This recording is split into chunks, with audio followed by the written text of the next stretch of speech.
અમદાવાદ શહેરમાં બેંક કરતાં અડધા વ્યાજે લોન આપવાના બહાને ઠગાઈ આચરતી આંતરરાજ્ય ગેંગનો પર્દાફાશ થયો।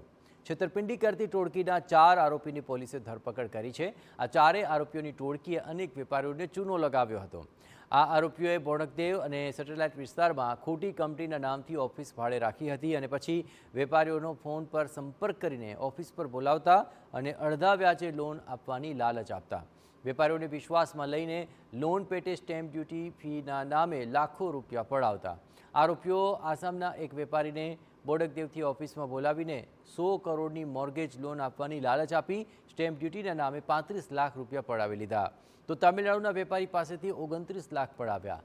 આરોપી Jitendra Makwana bogus sim card પૂરા પાડતો હતો અને અલ્પેશ મકવાણા પોતાની ખોટી ઓળખ આપી વેપારીઓની સાથે વાતચીત કરતો અને લોનની લાલચ આપતો।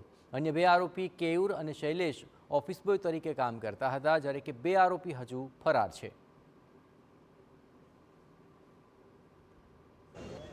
અને એ ટોળકીમાં અત્યાર સુધી 4 આરોપીઓની ધરપકડ થયેલી છે। એમાં જીતેન્દ્ર મકવાણા કરીને છે, એની ઉંમર 49 વર્ષ છે।